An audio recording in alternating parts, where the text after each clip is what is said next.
This is Christine Brown, and while I have to listen to this podcast as my motherly duty, you have the choice not to. My sons sometimes say some naughty things when they're trying to be funny, but really, they're just being stupid. Do you still want to listen? Go right ahead. I am not your mother.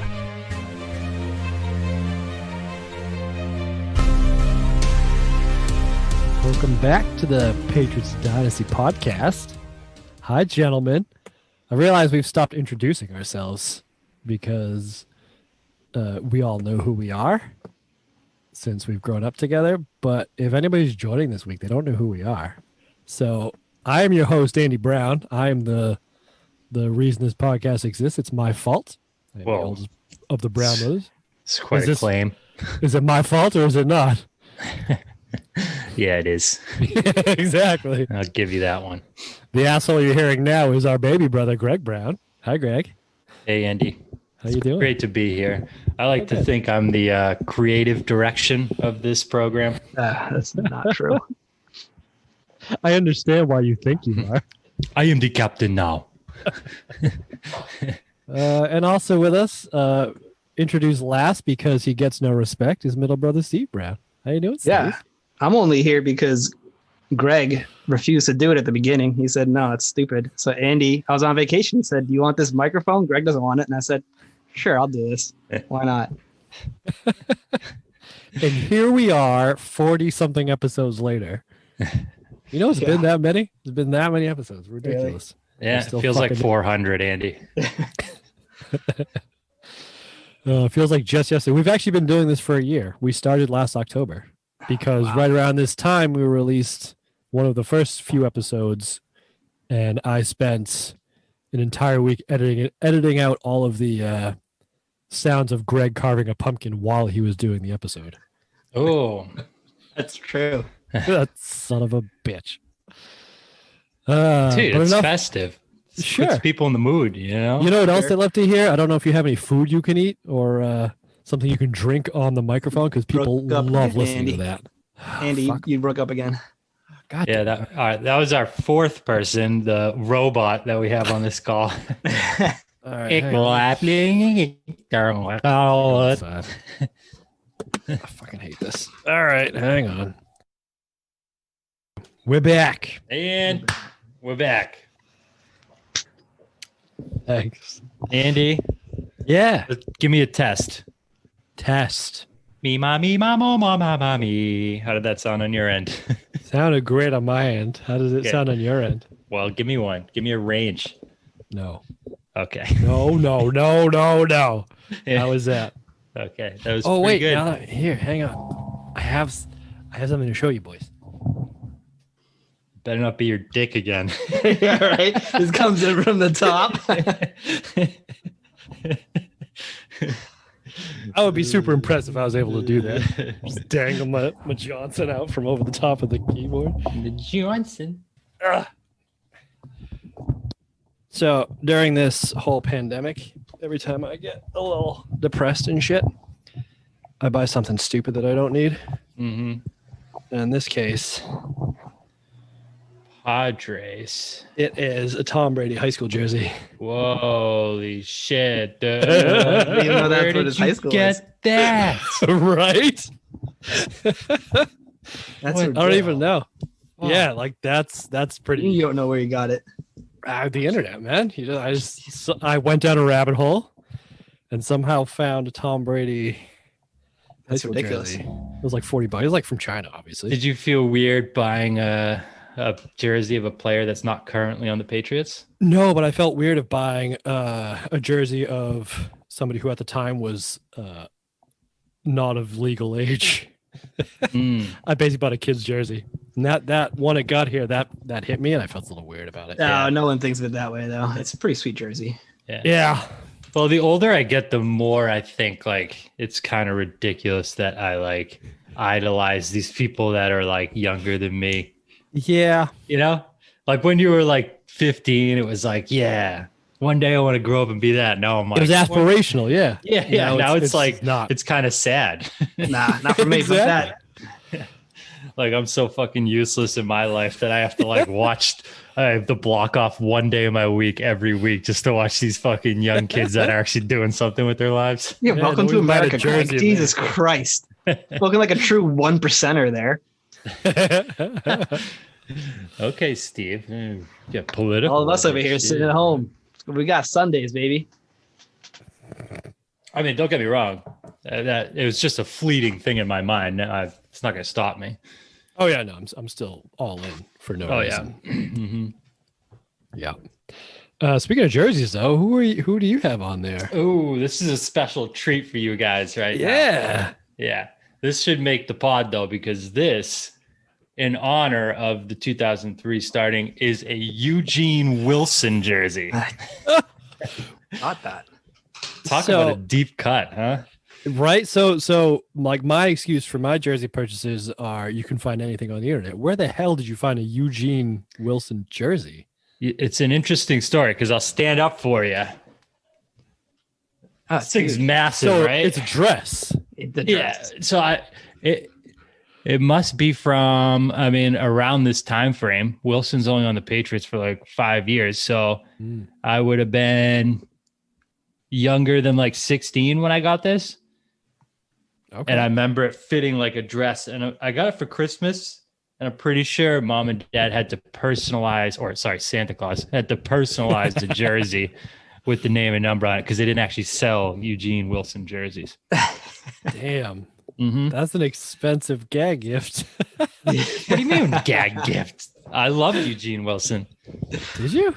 I did. You I'd were like Eugene them. Wilson stan. Okay. This I is am. his debut game here, right? It may have been because He was his playing rookie season. Yeah, he was playing in week 2003. 1, but yeah. Was he? Yeah.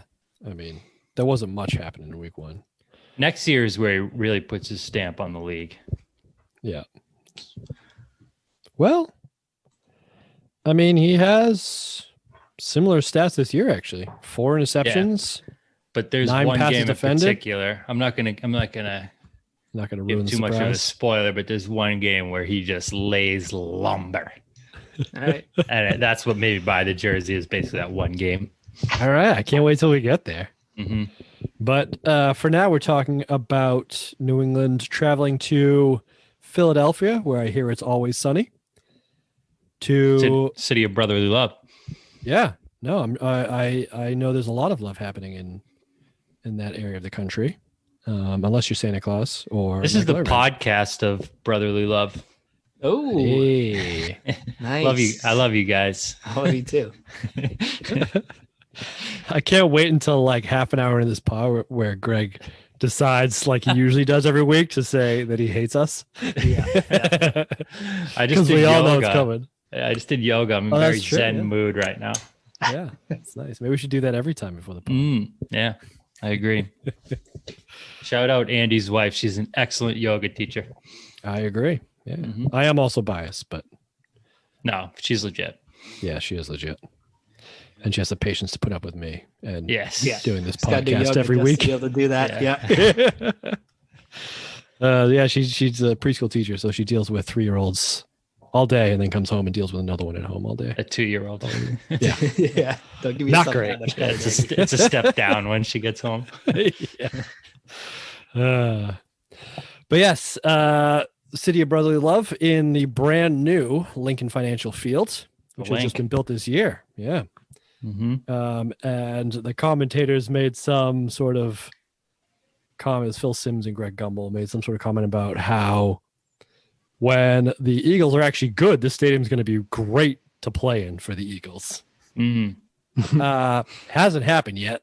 So, but the boos were resounding. Like you could hear Yes. them fantastic. Which brings me to my first point of this game. It was really weird for me, and I'm surprised it hasn't hit me yet, of listening to a game or watching a game where you can hear the crowd and it being like having an effect on the game. Like it was super loud at the beginning of this game to the point where, there was like false starts happening and Brady was having trouble like getting audibles out and stuff like that. And I forgot what that was the like. Hardcore boos stood Was out a it lot more COVID? to me than just like them making it tough on Brady. The boo birds were out in this game. Yeah. Early. Early, yeah. Hard. And like I was like, wait a minute, haven't the Eagles been to like the NFC Championship game a bunch of years in a row? Like, didn't they just come off an NFC Championship game and it's like week 2? Well, that's part of it though, right? I mean, they've gone to 2 straight NFC championships with a really talented team and blown it. And they're coming in this year being like, okay, this is the year, like it's Super Bowl or bust. We can't keep doing NFC championships and then lose 2 straight games right off the bat. And they actually got shut out week 1 as well. And they played in week 1, the Eagles played the Bucks, who they had lost to last year in the NFC Championship game, and got shut out 17-0. Yeah. Shout out Rondé Barber. Put fucking Veterans Stadium to rest. I mean, yeah. Well put. He did. He fucking put that stadium to sleep. He's on the Undertaker. They went to the NFC Championship this year as well, and next year. Yeah. So those fans are just like overreacting like crazy. Just like earlier in last week, when they said drive into the game, and they said this is a must-win game, and then week 2, the Eagles fans are booing them. You know, like a week and a half into the season. Booing them like halfway through the second quarter when the Patriots are up 14-3 or whatever it was. But is it an overreaction though? If like you have enough talent on a team to win Super Bowls and you feel like you're kind of pissing away that like those golden years, which they kind of did. If you're good enough to make it to 4 straight NFC championships and you don't win a Super Bowl, that's a disappointment, right? Yeah. Well, we can ask Trevor about the Tigers going to the like NLDS or ALCS a bunch and losing. Didn't the Braves do something similar too? Yeah. I get what you're saying, but I think you'd rather be there. Same with the Bills going to the Super Bowl and losing them all. Like, you'd rather be there. Yeah, but it's true. But there's a different standard when you're that good of what you expect from your team. I agree, but like at least New England, they're a little more, week 2, you're not booing. You're like, all right, early stuff's always, most important. Football's later and blah, blah, blah. I'm sorry, are you talking about these New England Patriots? Have you listened to sports talk radio this year? No, I don't listen to sports talk radio because it's all just idiots. This guy is falling. They talked about him. They did a bit on North Carolina radio this week. And they played a clip of Michael Felger like shitting on the Patriots and then shit on Michael Felger. That was like their bit. It was awesome. Man, I wish I could put that. That's amazing. And they called him Kirk Minahan too. That was the best part. Intentionally or unintentionally? I think unintentionally. That's even better. Yeah. And that probably pissed off Felger. I hope so. Yeah, that's all the shtick is these days. They're talking about how Belichick the game is beyond him and yada yada yada, and he can't draft anymore. Yeah, I don't even want to get into it. Yeah, I'll get riled up real quick. Yeah, just typical bullshit New England sports talk radio. So I do have some notes on Eagles fans, though. Ooh, want to get into that now? Because I mean, obviously they have quite a reputation. They do, and it's worth discussing whether that reputation is legit or not. Okay. I have a quote here.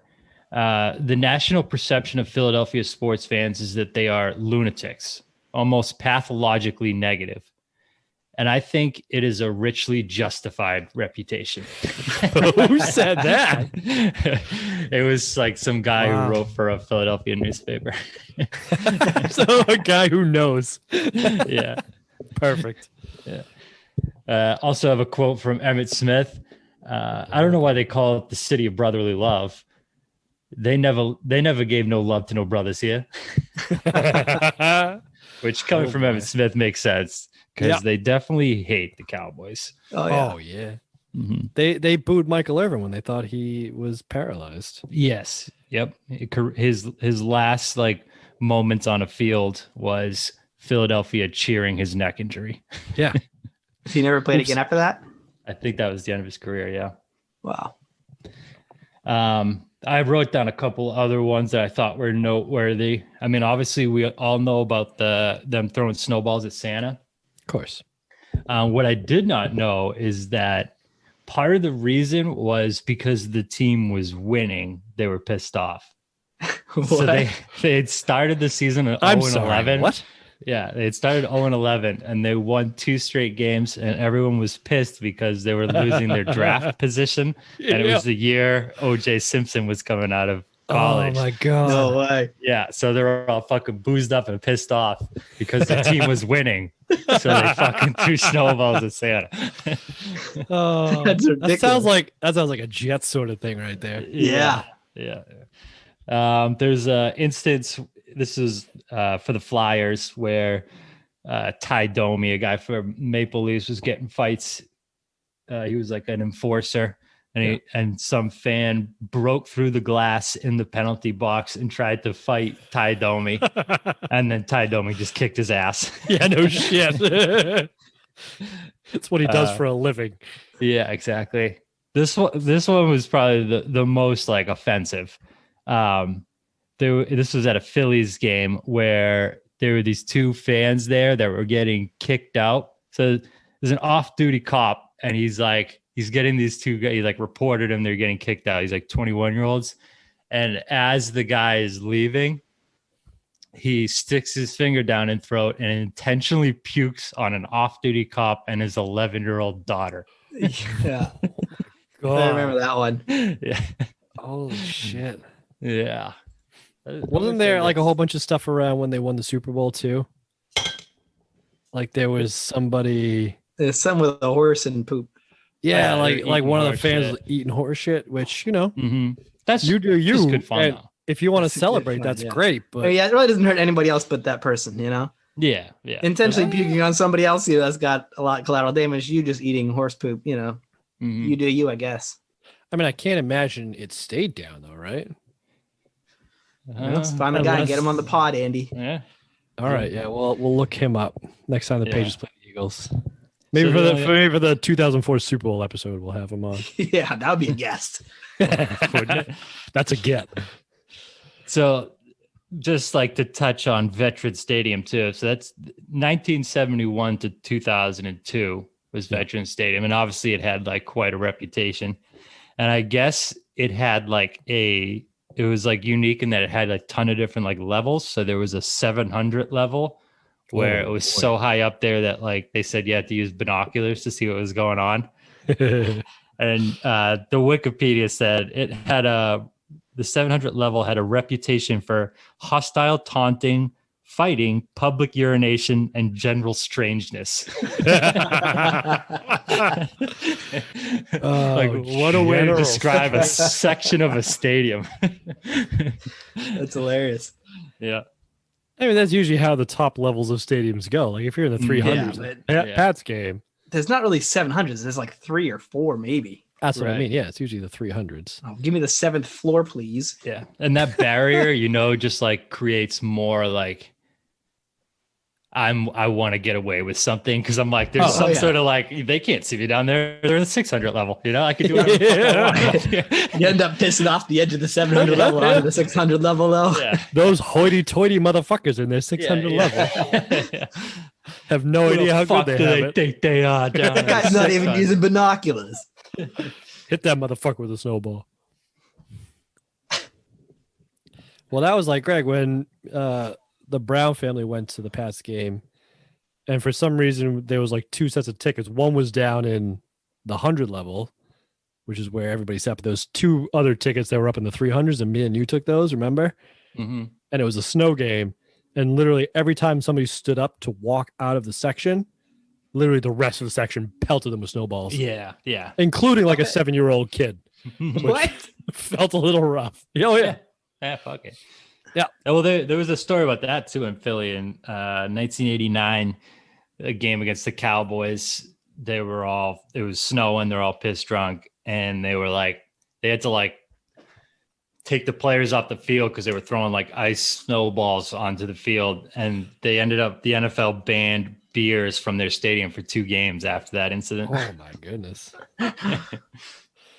That would just made him more angry, though. I I was feel gonna like. say, did anybody show up to the game? What happened on the game back? What happened 3 games later? Oh god. Yeah. So this Eagles, that's the environment they're going into here. right? Yeah, and with a brand new stadium, and like you said, an Eagles team is kind of underperforming. because this is year 3 of their 4-year string of NFC Championship games, right? And like we said, this didn't start off well. At first I thought they were misspeaking, but they were talking about how the first points of the season for either team was the field goal that New England kicked in the first quarter of this game. They had gone like 4.5 quarters without scoring any points. And the Eagles didn't score until the second quarter. So they didn't score until the 6th quarter of the NFL season, which tough look, but different era is what it is. Obviously running this team was a very decisive character, I would say, in Donovan McNab. Like every time you read, I think so. Well, for Philadelphia fans. Is that the right word? Decisive? Yeah, good decision making or divisive. Divisive. Yeah, not decisive. Divisive. Yes. This is on tape, Andy. We can go back I think and they find still out hate what he him. said. Well, I think they hated him from the get-go. They didn't like when they drafted him, right? Didn't he get booed when he got drafted? I don't remember. Yeah.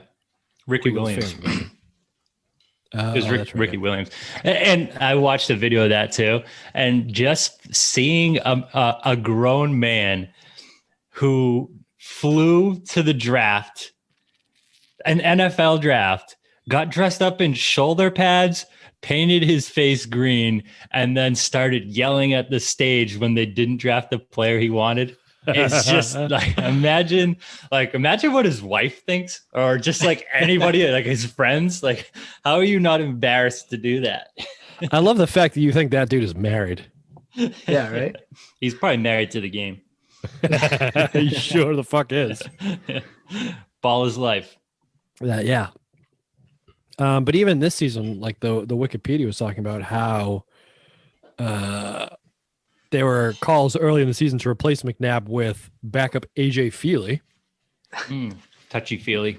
But McNab would find his rhythm and enjoy a great season.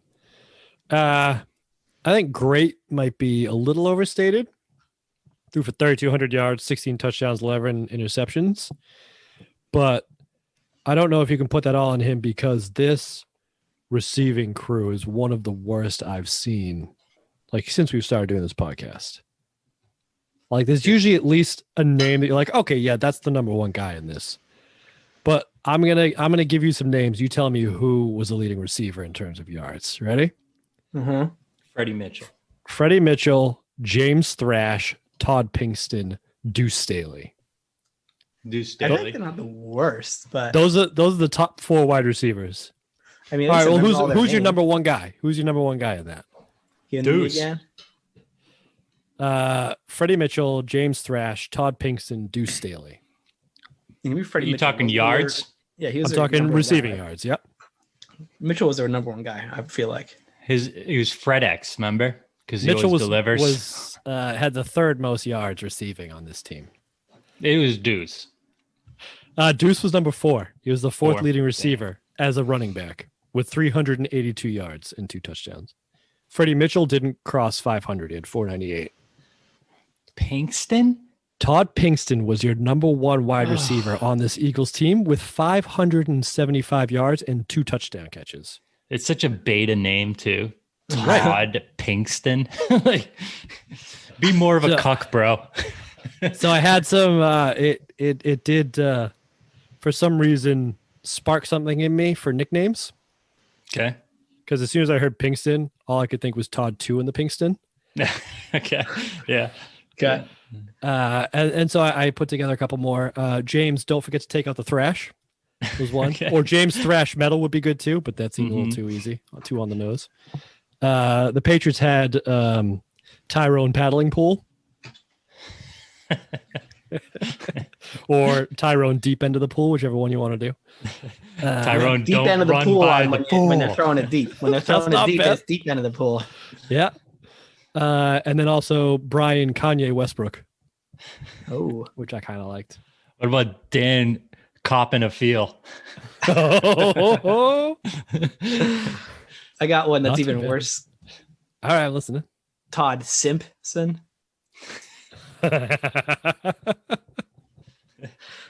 What's his real name? Pinkston. Oh, okay. Oh, That's a bad. cut. I name. like Yeah, that. Greg. hmm Simpson. I like that a lot, Steve, because it is a cuck name too. Oh man, yeah. But speaking of cucks, there. Oh wait, one more. Okay. Adrian Crispy Clem.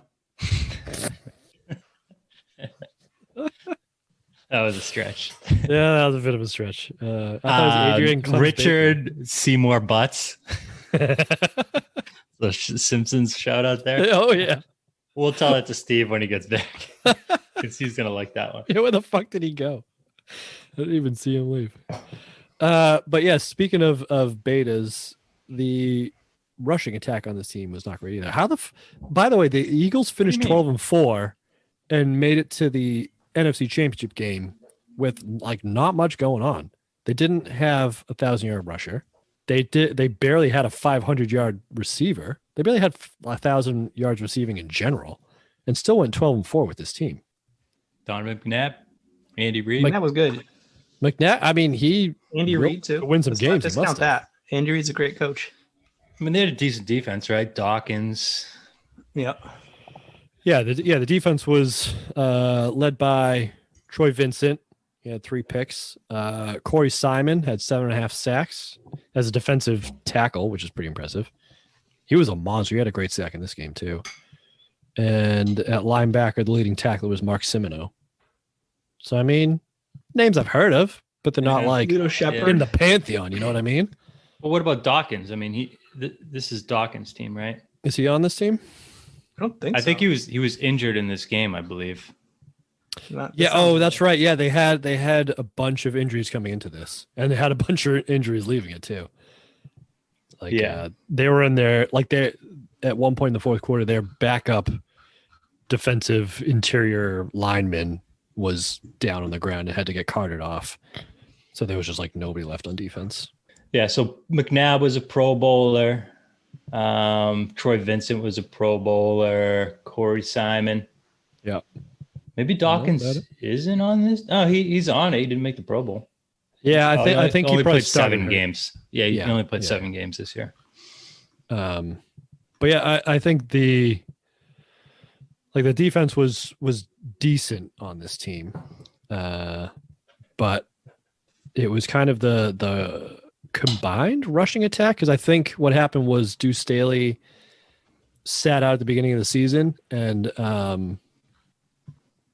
he had a preseason holdout, and so they kind of turned it into a running back by committee that you would see the Patriots do.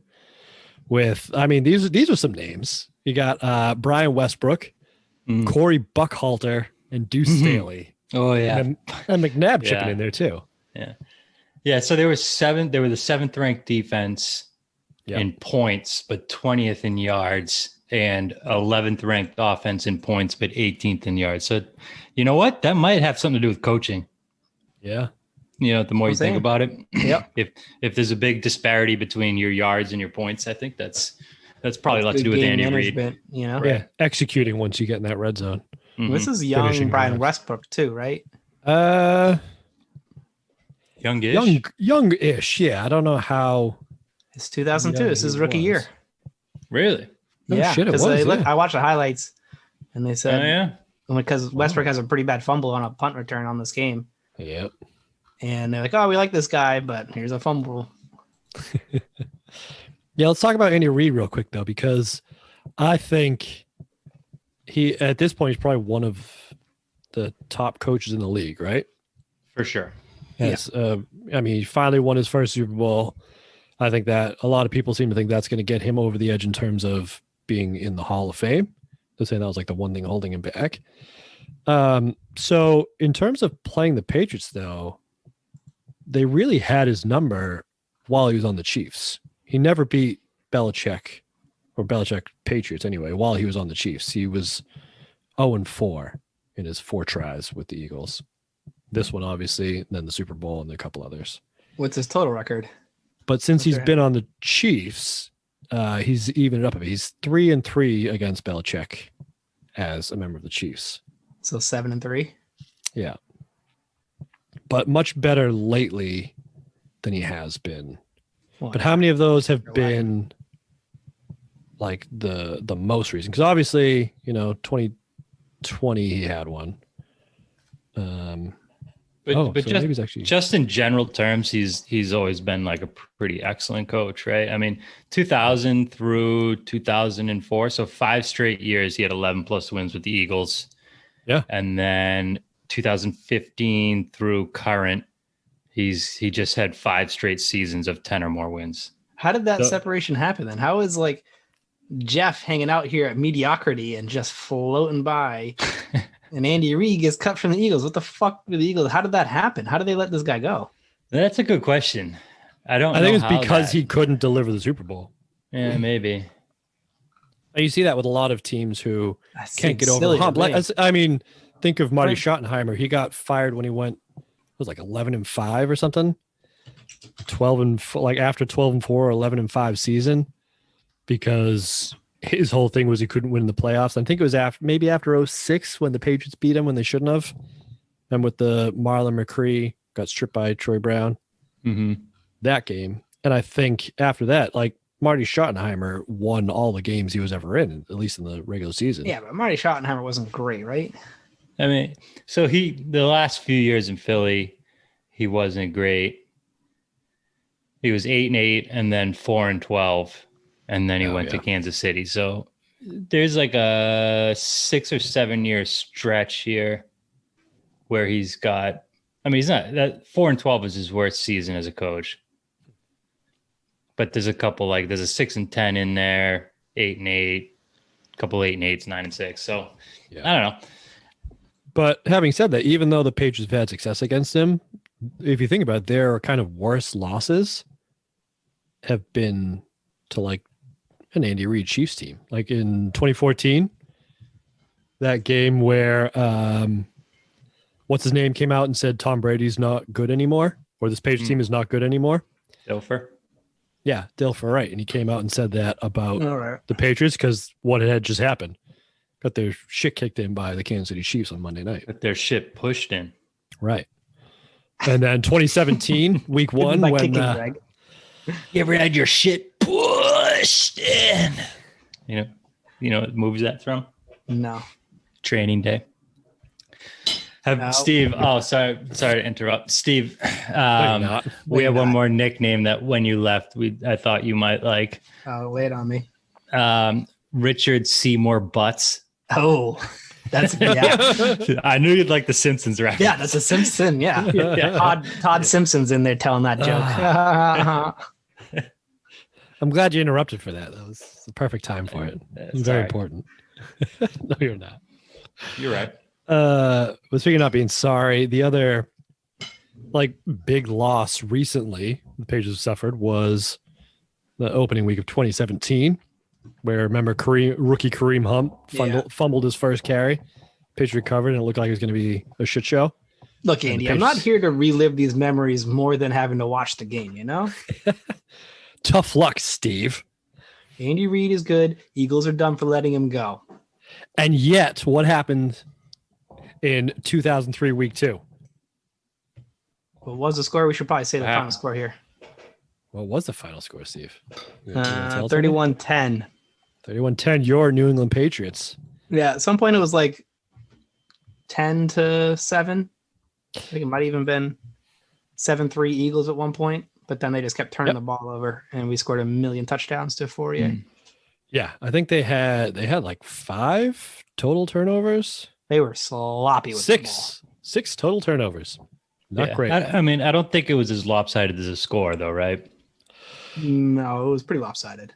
The Boo Braves had a lot of booing going on. I mean, it's the turnovers, right? I think that was what the game hinges on. Turnovers, like they couldn't get anything going without turning the ball over. I mean, Philly had more first downs. The yardage was pretty similar, 309 to 268. Yeah, third down conversions were about the same. It's just the turnovers, right? 6 turnovers to 0. Yeah, and we were super efficient in the red zone. Like every turnover was a touchdown. Yeah, they weren't kicking field goals. They were Belichick football, baby. Yep. Yeah, I think they turned those 6 turnovers into 4 touchdowns, I believe. I think that's what it was. 3 or 4 touchdowns were directly off of turnovers. One of them being a Brewski pick 6. Yeah, That This was is number the 2 on the watch, Teddy. right?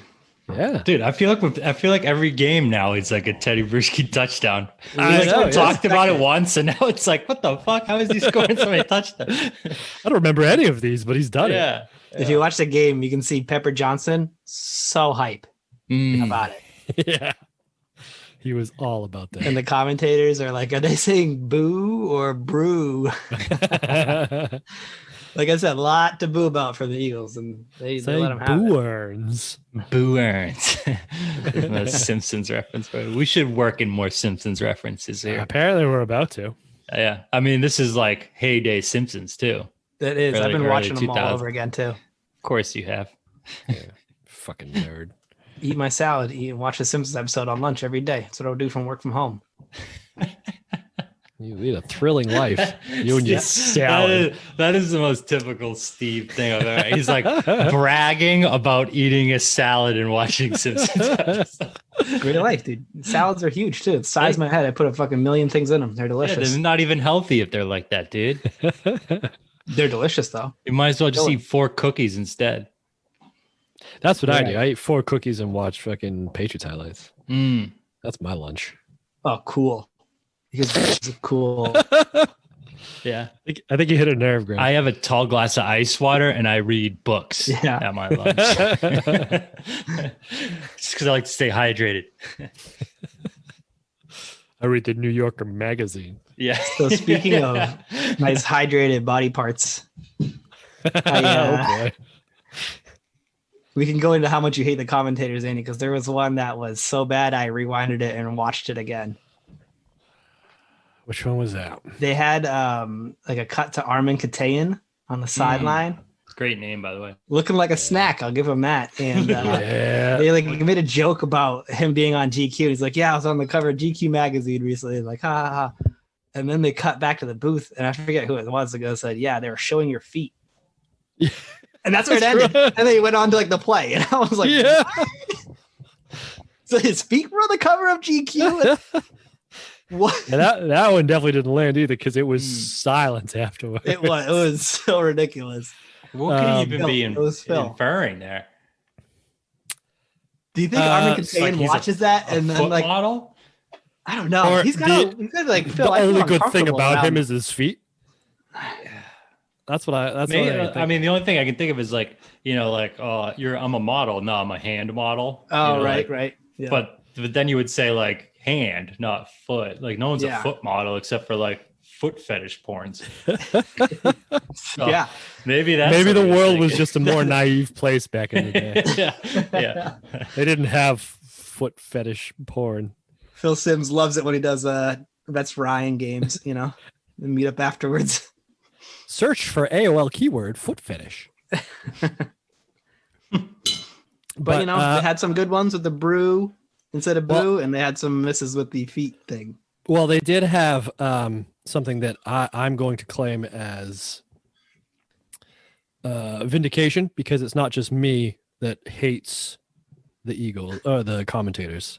During the commercial break, they showed us up here in the booth, and boos began to rain a lot down. of boos. And then the camera zoomed in on you, and they intensified. So I felt pretty good about Yeah, that. they shouldn't boo me here though. I threw many interceptions, lots of them. So see, I should have loved it when I came to town. That's pretty hilarious. All right, Phil Sims. So it's not just me that hates commentators; it's the entire city of Philadelphia. So I don't know if I feel vindicated by that because they seem to hate everybody, Yeah, they including booed their own team when they're They winning. booed Santa, Andy. But I feel a kinship to the city of Philadelphia. Yeah, you would fit in there. I think I would. I think I was born in the wrong area of the country. It's Maybe I'll very start- it's very like I don't know where I fall on that as far as like one end of the spectrum, right, is like complete apathy, like an LA sports town where it's no one gives a shit and they're not actually like they don't care about the sport. And then there's the far other end where it's like Philadelphia where they're like destructive in how serious they take it. Yeah. And I think I don't know, where do you think the Pats fall there? Not nearly on.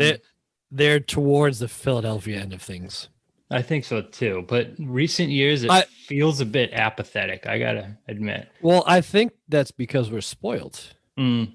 I mean, it's hard to be destructive in your fandom when you win the Super Bowl every other year. Right. It's 6 Super Bowls the last 20 years. Yeah. It's like, and if we're not winning the Super Bowl, we're winning, a World Series or a Stanley Cup or the NBA championship. It's like, because even before all of this happened, like Red Sox Nation was considered as bad. Yeah. And then you talk about the media; they're always shitting on people. I think David Price would like to have a word. Exactly. They're just a bunch of big meanies. Probably even Tom Brady at the end there.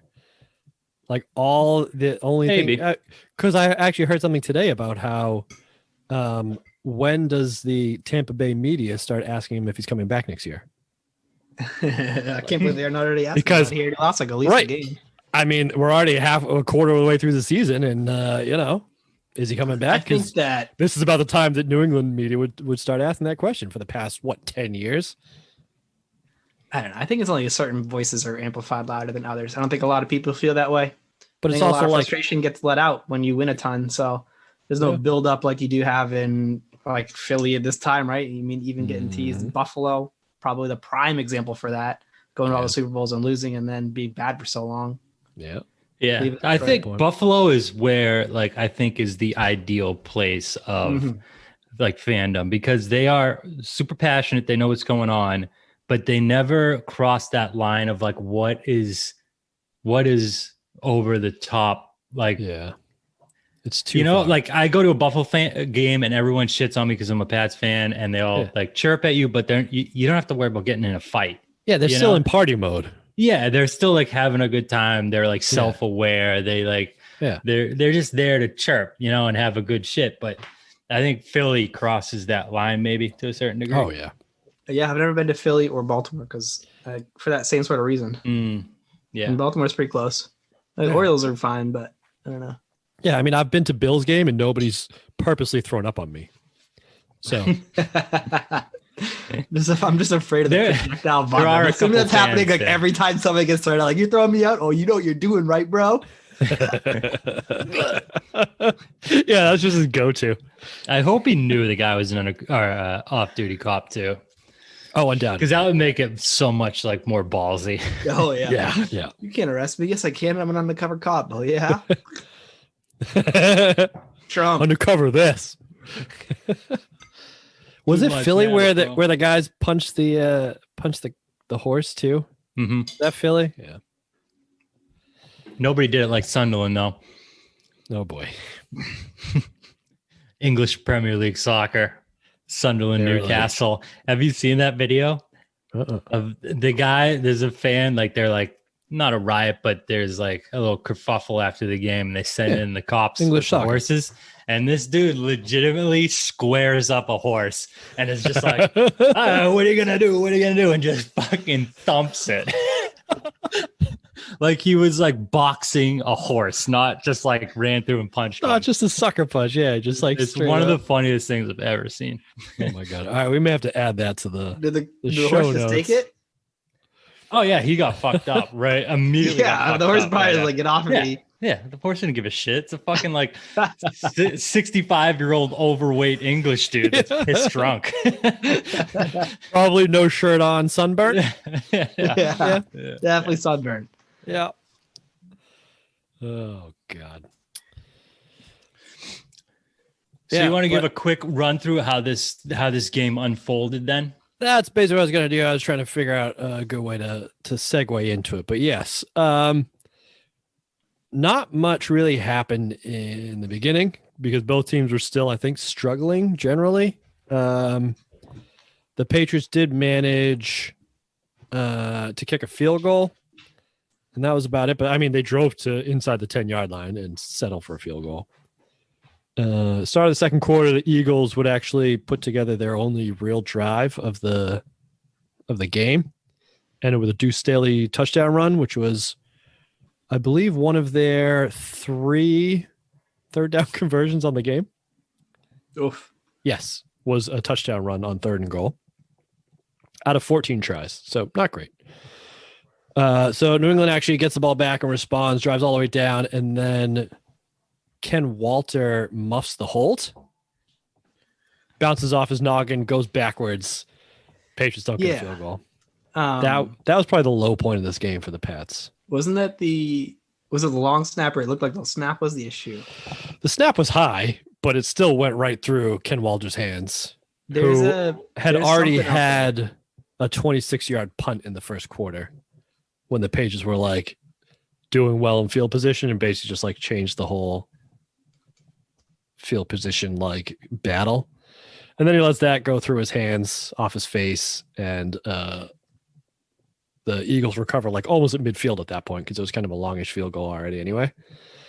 But not to be outdone on the very next play, and this highlights on the website because it's fantastic. McNab somehow just straight up drops the football. He like soap in the shower, like pulls his hand up to throw it, and the ball just doesn't come with him, and just drops on the ground. And Patriots recover. This is literally like the first play after the muffed. Don't drop the soap. That's right, and he did. Rule number 1. And it kind of looked like he made a bit of a business decision, Cam Newton style. A Cam Newton decision. Yeah, not jumping on that football. So New England recovers, and this is where the Patriots actually start to get moving. They drive downfield, and Brady finds Fourier for his first touchdown. And then New England once they get the ball back, they don't go anywhere, and they have to punt it. But then this is where another turnover happens where, what's his name? Rookie Kanye Westbrook muffs the punt. And it's recovered by Bethel Johnson. Rookie Yeah. Bethel Johnson, who I had forgotten about, but he actually had himself a game this game. He actually had a pretty decent career, if I remember. Like not like amazing, but not terrible. He was a second-round draft pick, though, so I think that he came in super fast. Probably should have, yeah. He had 2 catches for 21 yards. Well, the longest is 17. We'll leave that part out. He's also like him and Charles Johnson, remember? That's what you might be thinking of, Steve. Charles Jackson? No. Chad Jackson. Johnson went to another team and played. Bethel Johnson, he played for the Ravens afterwards, I want to say. Minnesota. A couple other teams too. Nope. No. Stat check. He played 3 years in New England and 1 with Minnesota. Okay, Never started more than 5 games, which is apparently Bethel Jackson is a Presbyterian church in Jackson, Mississippi. Interesting. Yeah, you may want to look for Bethel Johnson. Jackson's fucking. It's all. I always get those guys confused because it's all the same shit. What? Are you with me? No, are you like high? Tall, skinny, fast guy that really couldn't do much? Chad Jackson, Charles Rogers, Bethel Johnson. They're all just generic names. Like it's all the same player to me.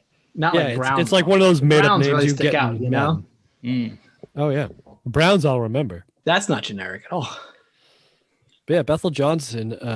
I believe they drafted him because he was supposed to be super fast. Yeah, and that was like all he had. So he was returning kicks too, because I think he returned the opening kick in this game, which made me write down his name and think, oh fuck, Bethel Johnson, and then he actually did other stuff. One of those things was recovering this muff punt that we're talking about. Took the Patriots up and inside the 20-yard line. Can I do a name pun here? Okay, give me a Berman-ism. Oh, little town of Bethlehem, Johnson. Wow, that's a little too much. Too long. All right. Noted. No, that was all right. You just can't say it over and over again. You know, Chris Berman's got to deliver these highlights if the names are too long, take too long to come out, you know? Dude, some of his names were like a 15-second song. That's true. Yeah. Can't have too many of those, though, you know? That's my point. Well, we've only got the Bethel Johnson one. So after this muff punt that Bethel Johnson recovers, New England basically started the Philly 15, and I think it was like first or second play. Brady finds 4AA off that hard play action that he does. That for some reason working really well, even though they weren't running the ball. Because this is definitely like Antoine Smith running out of gas, right?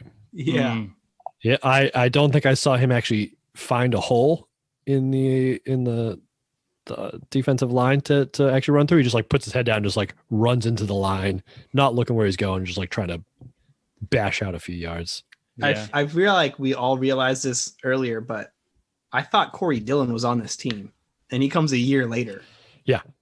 Which is so like, Kevin how Falk do they win actually the Super Bowl with like him just floundering back there and knowing they're not going to like put somebody in who's like really good, because then we would have gone and got Corey Dillon. Yeah, and Kevin Falk was kind of like the main running back in this game. He had the most snaps, I think. Like he started as the running back, like to open the game. But for like 2003, that's a different, like no one had a like guy in there all the time, you know? Right, that's the thing. Also a different back. Yeah, and I think Kevin Falk was the lead rusher back in like 99 or 2000, and he finished with like 600-700 yards. So he wasn't like great at it, you know, because he's like you said, he's too small to run between the tackles. But in this game, let's see, Patriots leading rushers, Antoine Smith, 12 carries, 25 yards. Ugh. Yeah. Oof. With a longest of 9. It's even worse. So averaging about 2 yards a carry, and Kevin Falk 7 carries, 23 yards. It's not great, but better. Yes. But Kevin Falk also had 4 catches for 59 yards. Yeah, see that's Brady played really well, so it didn't really matter. I mean, he was slinging it. Brady was spreading it out. Do you think it's that he's too small to run between the tackles? I always thought it was like he relied a lot on like change of direction and like change of pace, where it's like a traditional running back is like put your foot in the ground and just like drive. Right. Where Kevin Falk was always like, I'll catch it and then like juke quit, you know? He always seemed better fitted for like a receiving back because of that, or like a draw play running back. Exactly. Yeah, he's really good out in space, like yeah. I don't think he was that athletic, but he was just like a savvy, like shifty change of pace direction guy. Yeah. All right, I have a hot take for you. You know who's the best receiving back that we've had? You can call Shane Vereen, Kevin Falk, James White at running in between the tackles is? James White. No, that's someone better on the team. Rex Burkhead. Yeah, he's actually legit at getting through those. He's actually, his body's a little different. He's a little thicker, and he's not quite as good receiving as some of those other guys, but he's definitely a good receiver, and you get him in space, and he's pretty shifty too. So that's the thing. I think Rex Burkhead is a better runner than the Patriots receiving running backs, and a better receiver than their like run first running backs. Like he's a better receiver than. No, he's a better receiver than like Sony Michel. The receivers, but he's a better runner, like between the tackles than James White. So he's that guy. He's a perfect fits in that little bit. And like but I don't think he's the Pats. But the thing you never know is like good enough. What is he either at blitz pickup though? Because we always rate running backs by how they run or how they catch. But that's a huge part of, especially like a Belichick offense, is how can you pick up blitzes?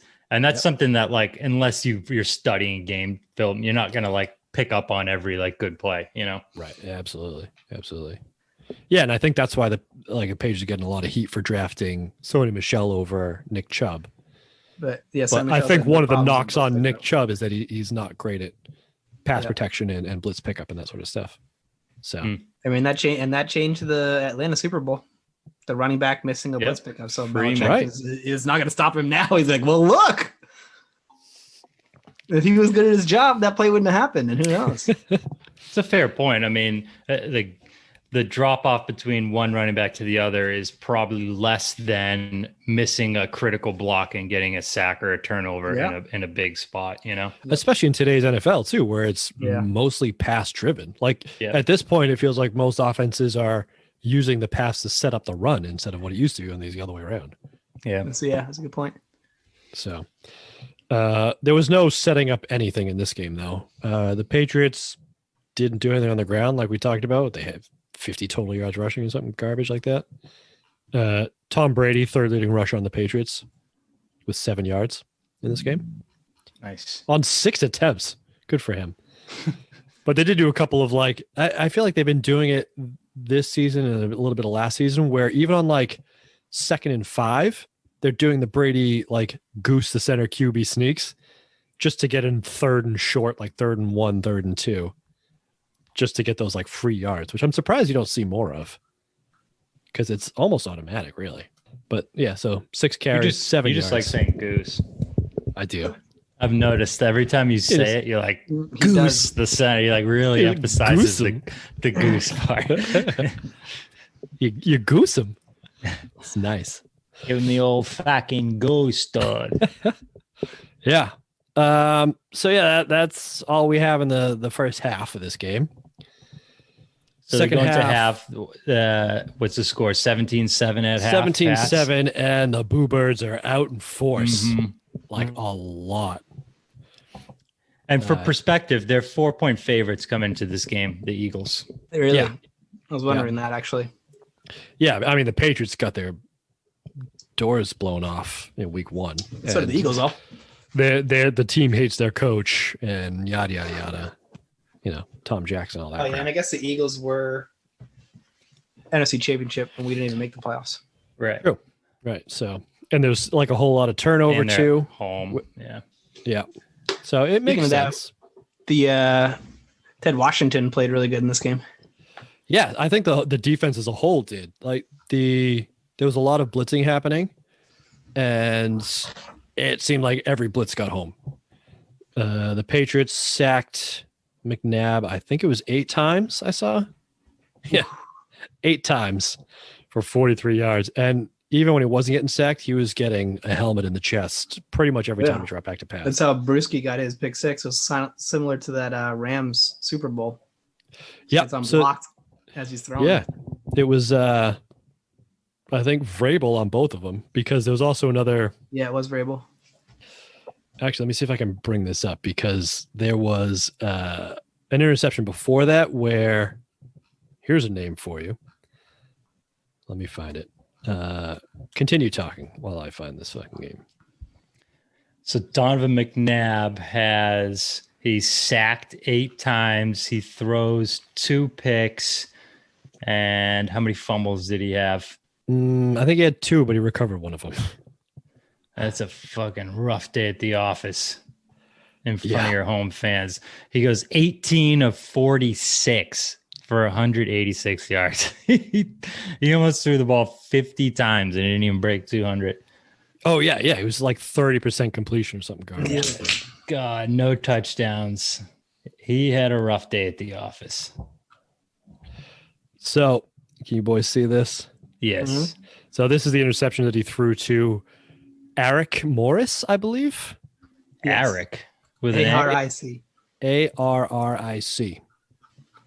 Never heard of him. Me neither. But like it looks bad, and this is like a can of corn. He threw it deep, and the receiver didn't actually go deep. But if you watch the play, I'm gonna key you into Mike Vrabel on the replay here, who is right here, and watch how he gets blocked. The offensive lineman's like, nah, not my problem. Just watch this guard. Like, oh my God. Nah. This is the gift from your website, right, Andy? Yeah. So this is on the Patriots Dynasty website. It's the title of the GIF, which was the name of it. It is. Where is it? Oh yeah, McNabb takes a shot from Vrabel and is easily picked off by Eric Morris. Eric's just to find that guy and be like, hey, look, because you know he's telling people, yeah, I got an interception with the Patriots. And they're like, no, you didn't. He's like, yeah, I got a Super Bowl ring. And they're like, no way, Eric. Never heard of you. Now we can say, hey, dude, go on our website. We have a gift for you. Show all your friends. It's he is on here somewhere. He's not. Oh, you're hitting him up now. Okay. Eric. I'm just trying to find it. Oh, I must spell it right. A-R-I-C. Eric Morris. I've never heard of him. Have you? No. Nope. Played in Tennessee for 3 years, and then this is his last season of his career. He started 10 games in 2001. Is this his only interception? It is. Yeah. Yes. That's a sweet. I mean, he's got to have a Super Bowl ring, though, right? You would expect so. Yeah. I guess so. Yeah. That's He's on awesome. the team. We're just finding new Super Bowl heroes we don't even know about. Eric Morris. Eric Morris. Yeah, with the can of corn interception. Just embodying the next man up philosophy of our team. Yeah. Yeah. Because I think somebody went down with an injury, which is why he was. Well, he probably doesn't play because they actually hit on a couple draft picks this year, right? Yeah. Asante Samuel. And you want to talk about our draft? Because you guys didn't get to that, right? No, we really didn't talk about it week 1. Yeah. Because this draft is stacked full of talent. Talk to me. All right. So first round, 13th pick, Ty Warren out of Texas A&M. Nice. Second round, they picked Eugene Wilson. I guess he was a cornerback in college, but ended up playing safety. Yep. Bethel Johnson, also in the second round. Fourth round, Dan Klecko out of Temple. All right. Asante Samuel, a fucking steal in the fourth round. Yeah. Oh, damn. Dan Copen, fifth round, is another stud. Tully Bantakane in the seventh round. Yeah. Yep. Oh, we did talk about one of these. Seventh round pick. And I didn't know then that. the sixth round draft pick, Cliff Kingsbury. We did talk about him last week. Is that their entire draft picks, or is there any really there's no-name guys? Spencer Need in the seventh and Ethan Kelly in the seventh that didn't make the roster. Okay. But the rest of those guys That's a great draft. Great draft. All those guys contributed meaningfully. Mm-hmm. Yeah. Two pro bowlers, Samuel and Copen. Yep. And Tully Bantakane had at least a year with double-digit sacks. Yeah, he led the team in sacks in, I would say, like 06-ish, give or take. Seventh round draft pick. At some point, yeah. I've already told you not that bad. story about Kelly giving him the credit card. I think you should tell it again. I feel like I've heard it in passing. This is I don't like know if it's maybe showed up on the podcast. 6 or 7 years ago. It was probably closer to 10. It was when me and Kelly first started dating, my wife. And we went to some kid in Maine. So I went to UNH. Some kid in Maine used to throw this like big party every year. And he had this big mansion, blah, blah, blah. And Tully Bantakane ended up showing up at the party with like a fucking ridiculous Lamborghini. It was fucking so sweet. But we're all like college kids that love the Pats, and we're like, oh my god, it's fucking Tully Bantakane. You know, too nervous to fucking talk to him or any of that shit. But we're on the dance floor, and Kelly's like, oh, he's in the Patriots, and she goes up behind him and goes swipes between his butt cheeks with her hand. She's like, oh, I gave him the credit card. I was like, what the fuck? What did Tully Bantakane do? I don't know where it came from or why she did it, but it was awesome. And then we got married. So has she ever given you the credit card? Or she just saved that for famous Patriot Dude, that's players? the only time I've seen her do it, too. Maybe Are you jealous, Greg? I mean, it sounds like you're a little upset about that. I'm not jealous at all. I thought it was awesome. Oh, I mean, I can credit card you if you want. Yeah, I mean, just the fact that she's credit carding the fucking star, the leading sacker on the New England Patriots. At a house party in Maine. Yeah. Yeah. Oh, goddamn. You two are made for each other, really. Yeah. Yeah. We give you a lot of shit for the shit you give her, but like, we're one and the same. Yeah. Think about this. Kelly comes downstairs. Mom's listening to the podcast, looks over here and goes, Kelly, I'm learning a lot about you. Yeah, Chris is going to be awkward this year, isn't it? Yeah. If you guys come back to visit. Oh, Mom yelled at me the other day when I called her. Why? For the when we were talking about pictures of our willies. I don't remember that one. I remember. It's like in the background. Yeah. So I would like to take this moment to say sorry.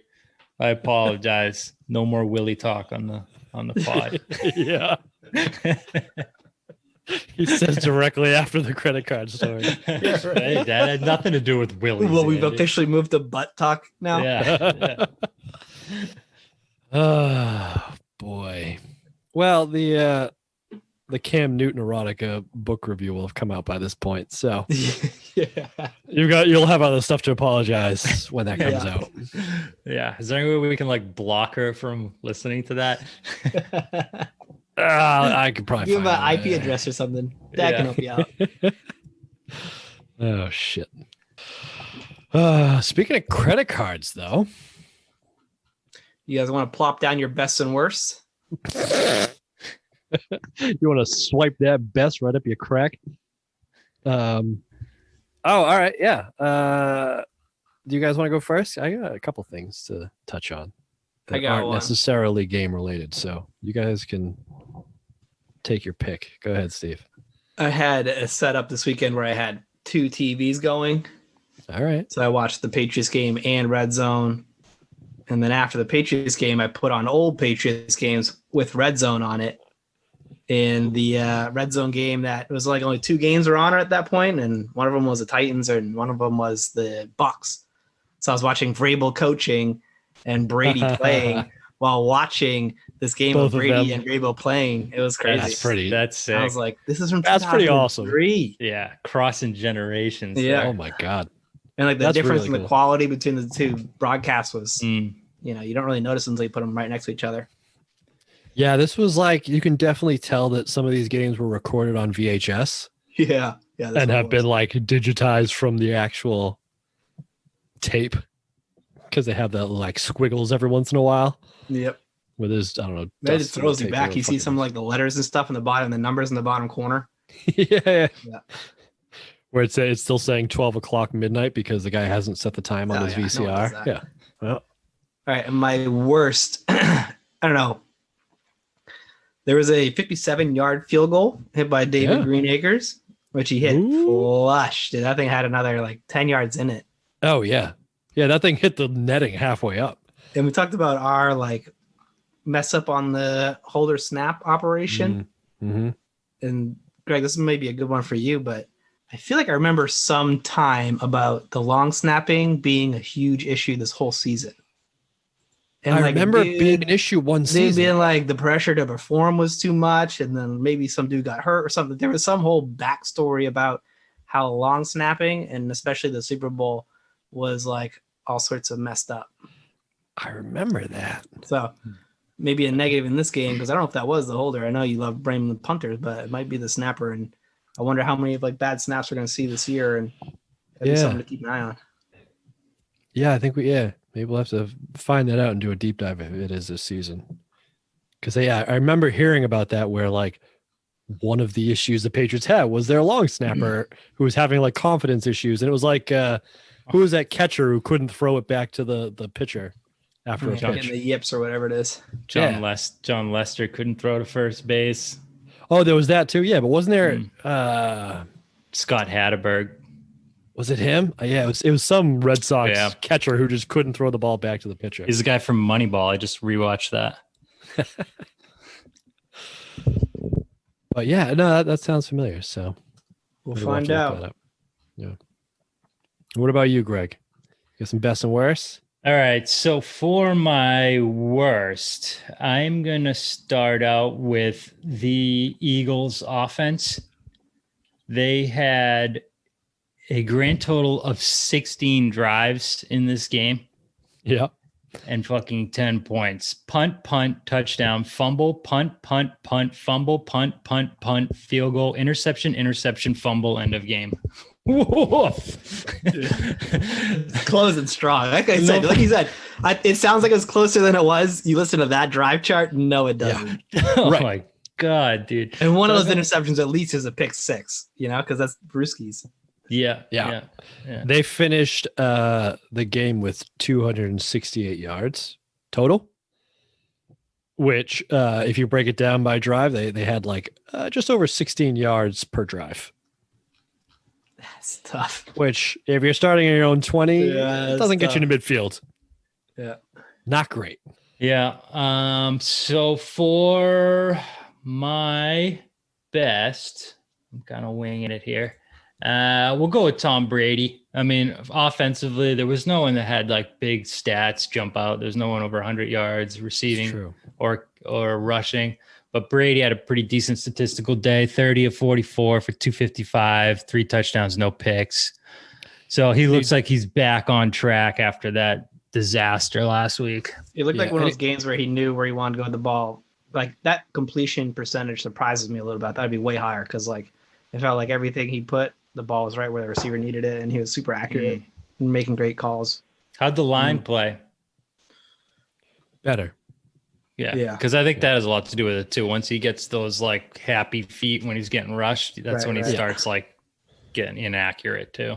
Yeah, I mean, it still wasn't. You think of 2003 Patriots, and you think of like how dominant they were because how many games they won in a row and all that stuff, and what they finished like 14-2, whatever it is. But yeah, it didn't quite look like they were in sync offensively. It was just the defense, getting 8 sacks and getting pressure on McNab basically every play. And but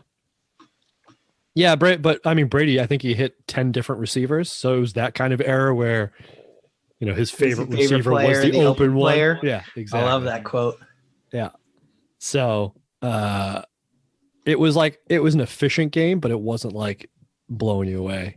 I did have a play that again is in the on the website. Brady completing a pass to Daniel Graham, who I believe was his 10th wide receiver of the day. But this one was a bit by accident, but it's still fantastic. Like this was the kind of day they were having.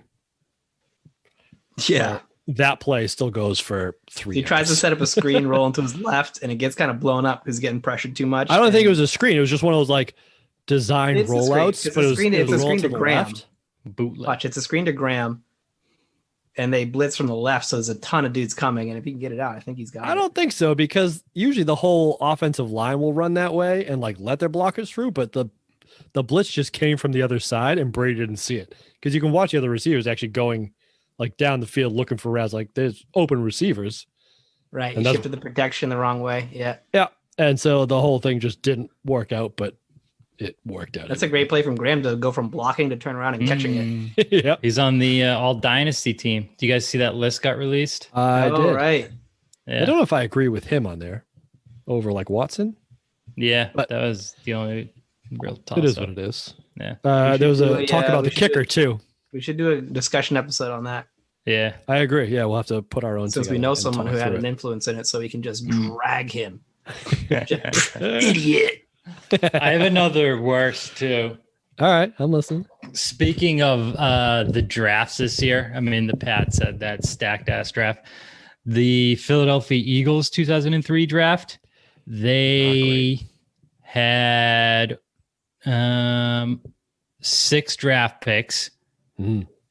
And only 2 of them actually made the roster. Their first and second picks, Jerome McDougal and LJ Smith. And they cut their third, 4th, 6th, and 7th round picks. In training camp? Yeah, didn't make the roster. Can you imagine the uproar? Yeah. So they That's do a Belichick move right there, though. Yeah. They cut 4 of their 6 draft picks. They lose week 1, week 2 in blowout fashion after coming off an NFC championship. Yeah. So the Boo Birds are kind of justified here. How close was the NFC championship game? Was that like a close game, or did they get shit stomped by the Bucs? I think it was a close-ish game, but they never really got rolling, right? Because that's the Rondé Barber pick 6 game. Yeah. Remember that? Nope. Yeah. Okay. You want me to find the score? Nah, did you do your best yet? Yeah, my best was Brady, but also I think I want to give it to a full team effort from the defense. Yeah. Specifically Eugene Wilson. Eugene Wilson, he's a stud. But I mean, they had 8 sacks spread over seven players. Yeah. You know, they had all these 8 turnovers, sacks, 5 forced fumbles, 4 of which 4 of which the defense recovered. Yeah, 5 forced fumbles. Jeez, and then how many picks? 2 picks. They recovered 4 of those 5 forced fumbles too. Lord. and no one had more than one. So it's like everyone chipped into the game. Yeah, this is an absolute shellacking. Yep. Yeah, it was a great play. I think going off of that, my game ball will go to Matt Chatham. Yes. Yeah. That's right. I did watch that in the highlight package. Early on, he had a great play where I think it was the first Patriots drive. It was. The Patriots got to like just inside the like Philly side of the field, but they ended up having to punt. And the punt was actually really good. It hit at like the 1 or 2 yard line and bounced straight up. And it was over towards the sideline. And Matt Chatham went out there and instead of like trying to do anything, just took it and just batted it straight out of bounds. Yeah. It's volleyball. Yeah. It was like a great heads up sort of play that you want your guys to be making on special teams. And so the Eagles' first drive started from their own 2 yard line. Well, it's smart. Instead of trying to catch it and it bounces off your hands and goes in the end zone, you think I may not have the best hands, but I can definitely just smack this out of bounds. Especially as a linebacker. Yeah. Yeah. So it was a perfect heads up sort of play. Yeah. And then right after Brewski's pick 6, Philly actually started driving, got to about midfield. This is, towards the end of the game, right in the fourth quarter, late in the fourth, right before like official garbage time. But garbage time would start when McNab rolled out to his right and Matt Chatham, like from the other side of the field, just ran his ass down and put on one of the like textbook linebacker blindside hits. Like, I think calling McNab got fucked up. I think calling it Lawrence Taylor-esque is probably a bit too strong, but yeah, he got lit up, dropped the ball. It's a clean hit. McNab just doesn't see. He's looking downfield, pumping, and does not see Chatham coming on the backside. One of those ones that make your neck hurt just watching it. He's down for the count. One of those, yeah. So I think that was the last play that McNab. And then Anthony Pleasant scoops it up and tries to do the old Troy Brown lateral to Willie McGinnis. Yeah, who gets another like 5 yards out of it. Yeah. Oh, it's Willie McGinnis. He's not like fleet of foot. No, otherwise it would have worked. He's not Antoine Harris, is he? Love the effort though. We're down. We're up 31-10. Let's make sure we can lateral this fucking strip sack for another TD, baby. Yeah, that is a crazy call. My worst in this was I'm not going to blame the referees, even though it looked like it was their fault. Yes, you will. No, I think it was more Belichick than anything. But every time it was like 3rd and 1, Belichick would call for measurement. And so they bring out the chains, and it was like 1.5 yards short. It wasn't even close. But Belichick did it like 4 or 5 times in the first half. Just like, like 3 timeouts with it. I get a measurement on this? It's like, it's not, you're like 2 yards away. I'm surprised they didn't just say no. Yeah. But it's like the game. Every time it was calling for a measure, it was in like at least like, should I go for this sort of thing? Kind of, yeah. But I mean, it's usually like 3rd down for most of them. But yeah, this game just took so long because there was a lot of like that sort of stuff happening. There's a bunch of injuries. Like they had to get the card out at one point. Like even the condensed version of this game without commercials was like 2.5 hours long. That's and why it didn't go to overtime. It was a blowout, and it was still just like it took forever to watch this game. My best was Bill Belichick, trendsetter. I don't know if you caught what he was wearing, but he was wearing what was like the button-up shirt version of their Color Rush jerseys now. All blue with the red and white stripes like across the shoulders. I didn't note this. I can't even picture it either. Here, I'll show you the picture that I have here. I can't picture. Yeah. So a button-up jersey. No, a button-up shirt, but in the exact same design. It's a golf polo. Okay, yeah. Like a collared That's shirt. a golf polo, actually. I think he looks nice. Yeah. Right? I have a Patriots one, but it's got like silver underneath the arms. It's a little strange. That one looks fresh, though. They should sell that. Yeah. Well, I mean, you can buy it in jersey form now. You're right, though. That looks exactly like their uniforms now. Yeah. With the blue, dark, solid blue, yeah. White stripe on the shoulders. Yep. So he was doing it before it was cool. That's true. And my best for the podcast, couple of news items. We ranked on the Spotify list, Spotify charts for football podcasts this time. Number 152 on the charts in Great Britain. Ooh. So the one person in England who's probably our family, maybe. Who's Yeah, listening to yeah. this. Let's just shout out our cousins Thank right you. now. What's up, Ian, Andy, Tom? We love you guys. Thanks for listening. Yeah, thanks for the one listen you Three have gave us taken between to the three of you. 150, baby. Yeah, to put us on that list. Auntie But that was Pauline. Auntie Pauline listens. Does she? I didn't know that. Yeah. well. I think They that's didn't- why Mom yelled at me.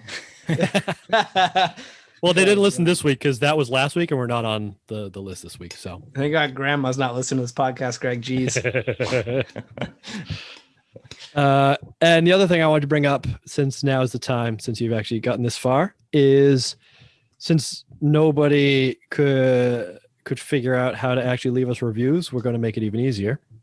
We have a phone number, so you can text us, you can call and leave us a voicemail, and we will listen to them. We will read them all, and we will, if it's good, we'll fucking read it all. We'll read text messages on the podcast, and we will actually play the audio of any voicemails that we get.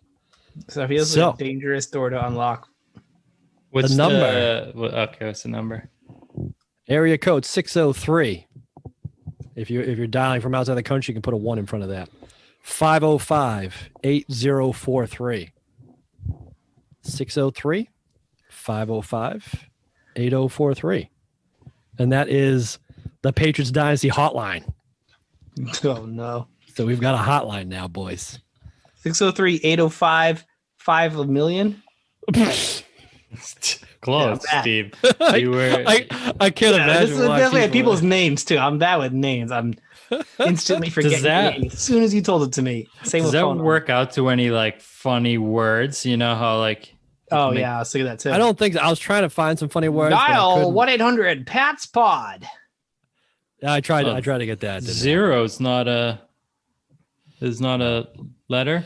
But it's the way I remember is 505, which is easy to remember, and then 80 is Troy Brown 4-3. So it's Troy Brown shooting a 3-point shot in basketball. It's Troy Polamalu. Oh, no, Greg. No. Oh, What? You why don't like? Troy Polamalu? He's 43. I don't remember his number 43. Jeez, You kidding me? yeah, no, nobody does. Look The it up. Troy Brown for It's Troy three from Brown. deep, baby. Yeah. For 3. Yeah. Yeah. Like if Troy Brown got on the Celtics and hits Yeah. a triple, the announcer, in the Yeah. stadium. Time's running out. Ball gets kicked out. 80 for 3. Yep. It's good. Celtics win. 893 Ty Law, Barry Sanders. That was our old house phone number. that you just gave out phone number on the air, growing up. which 893 Ty Law, Barry Sanders. That's how Oh, is you now wow. somebody else's phone number that they're now going to get calls. While we're talking about phone numbers, that time you got lost at Redskin Stadium, Greg, Yeah. and I remember I that's how I remembered it too. the house. No, you didn't call the house phone, did you? You were that drunk? No, I called you. No, I called Kelly. I had Yes. Kelly's number memorized. Yeah. So we go to the Patriots Redskins game and we get to the bottom of the whole walkway and Greg goes, "Oh, I left my phone up there." So he walks back and goes to get it. We meet our friends in the parking lot and someone's like, "Your brother dropped this," and gives me his phone. Now he's looking for the phone that I have in my hand.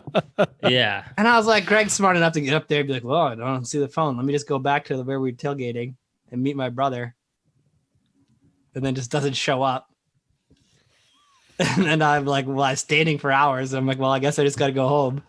Wonder where Greg You two is. are useless. And he's Wonder there. Where Greg is. Fuck it. So what you did is you memorized your wife's number, had the cabbie call her because you didn't have any money for the cab, had her Well- PayPal the cabbie, Yeah. So I couldn't and took the cab to my address from Redskin Stadium. I couldn't Uber because I didn't have my phone.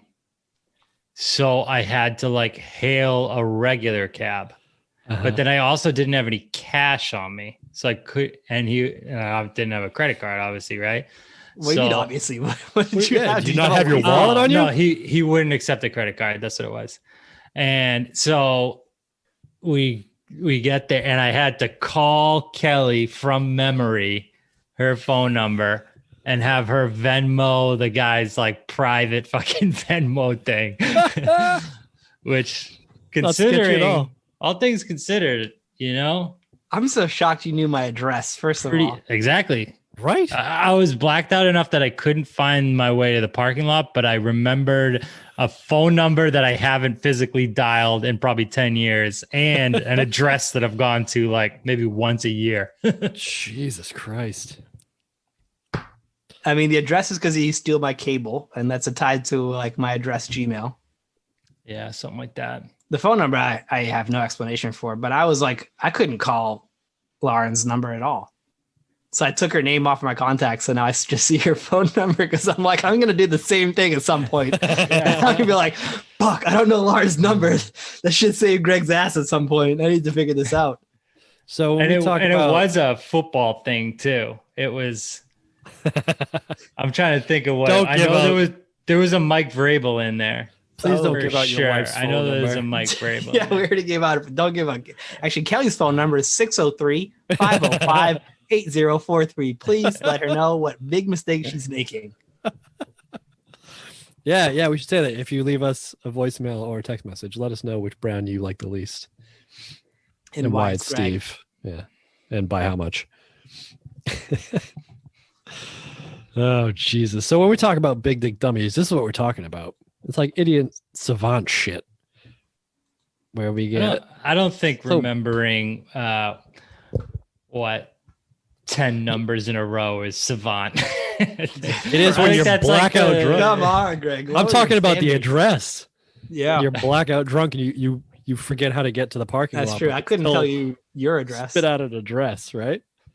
I can tell you Yeah. your address. Oh, well, that was his like password to his fucking Comcast. I remembered it that way.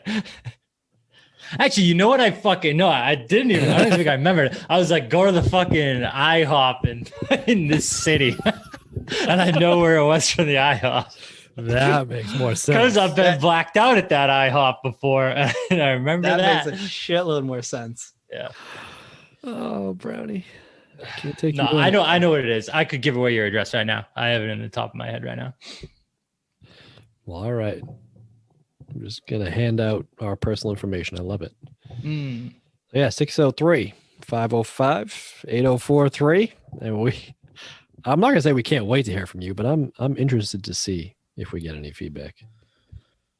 But Yeah, I love the Troy Brown, 4-3. that's right. That's how I remembered it when I first got it. So, what's next week? The Jets, right? Yeah, It already watched is at home. Oh, that's right. Yeah. The 0-2 Jets, the winless Jets so far, visiting Gillette Stadium. See how the Patriots do. See if they can put some stuff together here. Also, a quick update on Ryan Tannehill, MVP candidate, Steve. Do you have any comment? Yeah, I just don't think he's that good. You know, COVID pandemic has really simplified things for them, and they have a good game plan, but someone's going to figure it out. Remember, the Rams were the hottest offense in history until they met the Patriots, and then they kind of figured out what their scheme was, and someone's going to be able to do that. It's really more Derrick Henry than Ryan Tannehill. Ryan Tannehill is just benefiting off of Derrick Henry, who's clearly the best player on that offense. You can't say Ryan Tannehill is your best player. Yeah, okay. Should I give up Josh Allen now? Josh You want me to do Allen? Josh Allen? Should Yeah, we jump into that one? Okay, so Josh Allen, well, I think he's improved. He's always had that running game to his game, and he still has that for a bit. I think he makes bad decisions when he carries the ball. He takes a lot more punishment and hits than he really should, but he's a big boy, but eventually it's going to catch up to you, a la, Donovan McNab and some of the players in Steve McNair that we're seeing in this season. And he's really a roller coaster. His decision making is suspect, and he's either like really good or really bad. There's really no in between, like steady hand. Where like Ryan Tannehill actually kind of shines in that, as like he's pretty reliable. That is his ceiling. He's going to give you that. Josh Allen is a fucking crapshoot play to play, and eventually that's going to catch up to them. Okay. That's actually not bad. I'll have a counter argument. Both of those quarterbacks are in the top 10 for best odds to win MVP this year currently. Okay. Yeah. Decent quarterbacks. I'm just not sold. I love it. I need to see more. I love it.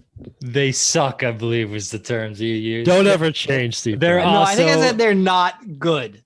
Yeah, they're in like the 99.5 percentile of NFL players. Tell you what, when I'm matched up in fantasy, I'm all right. I'm feeling good. Okay. And on that note, this has been the Patriots Dynasty podcast. So at least Wait, I got one more. God, you're interesting, so close. interesting fact. This is your question about how the Eagles ended their last year. They lost to the Buccaneers, who up to that point had been 1-22 in games played under 40 degrees, and then they lost 27-10 At home. That's tough. But something to look forward to is this year's playoffs because it is out of control. There's some great stuff that happens both with the Patriots and in the NFC.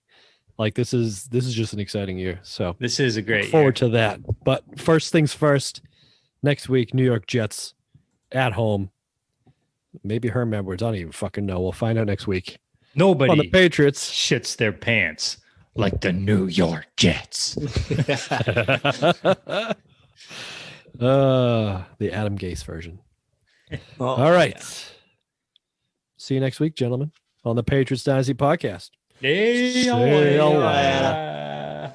See you later.